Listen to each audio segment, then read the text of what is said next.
Corey with Milesplit here with Jenna Hutchins of Science Hill, the national champion winner here at Running Lane, 15:58. I still can't wrap my head around that.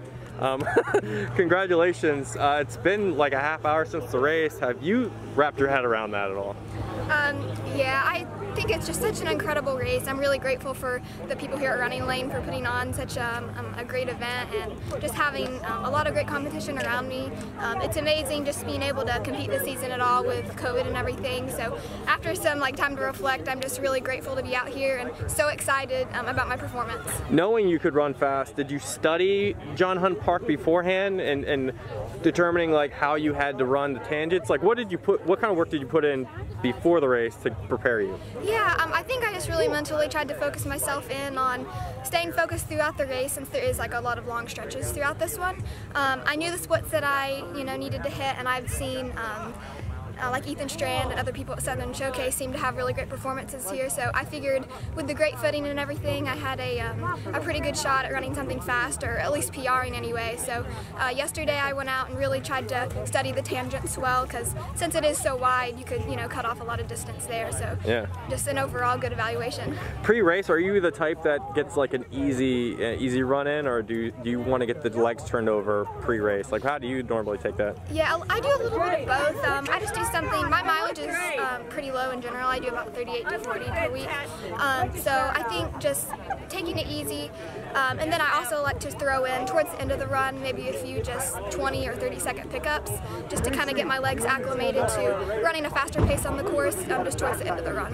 Yeah, today, the difficult stretches obviously are mile 2 when you start to see some of those hills. The first mile goes out fast. I think you're out about 5:01. For you, how would you compare maybe the first mile where you went out pretty fast but conservatively, and then the second mile where it got a little difficult? Yeah, for sure. I felt really strong the first mile, but I knew if I pushed it on the first mile more than I did, I may not have enough energy to conserve for the hills later in the race.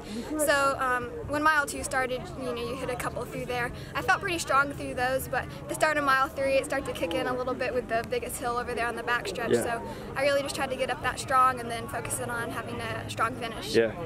This year you've been out by yourself almost in every race. Is it tough to run solo like that? I mean, how have you mentally sort of dealt with that position? Yeah, it's definitely tough. I think just the more you do it, the more you get used to it. I think just really staying mentally focused on, keeping pace. It's helpful to have my watch out there to be able to focus on that. But there was a lot of, there's always a lot of great competitors and people cheering too, so yeah, that also makes it easier. Right, like the empty stretches, you did count empty stretches, but then you would come in between sort of a lot of fans. Did that get the energy back? Yeah, the fans were amazing. At a lot of races here in Tennessee, and just where I've gone to this season, they've been good quality meets, but not as big as this one. So having just the extra support there just helps to carry you through and keep your mind focused on what's important. Yeah. So how would you say, what do records mean to you? I mean, obviously you can't, this just happens, so it's hard to sort of internalize it, but when you look at the 3,200 meter before the season that you got, a lot of the course records, I mean, how do you look at them as you accomplish these things? Yeah, I think they're really good, mark to show, how you're doing compared, I guess to other runners in the past, and the history behind that is really amazing. Personally, today, I didn't, my mind wasn't even relatively focused on the record at all. I was just trying to have a good race. Records in general to me don't really mean a whole lot, just because I love just being able to come out and run and enjoy myself, and running's been one of my favorite things since I've been little, so just having the passion for it is enough for me, but it makes it a little sweeter having those kind of marks to hit too. Doing it in this kind of year, I mean, I think regardless you would have had a good year if it was normal or not, but it is a little different.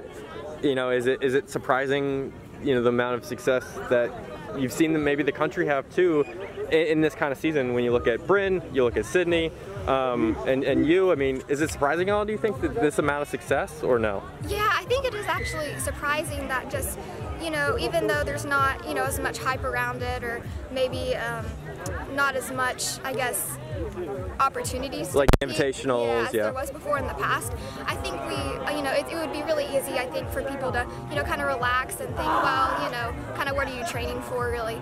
But I think, me, Sydney, Bryn, all the other runners that have been, just really, putting in the work, continuing to stay focused. I think, I think it honestly dials us in a little bit more.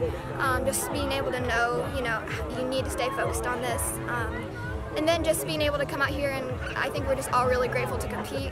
So it just, I think, really elevated us to the next level, having that extra time. Yeah. Tremendous job today, Jenna. All the best, all right?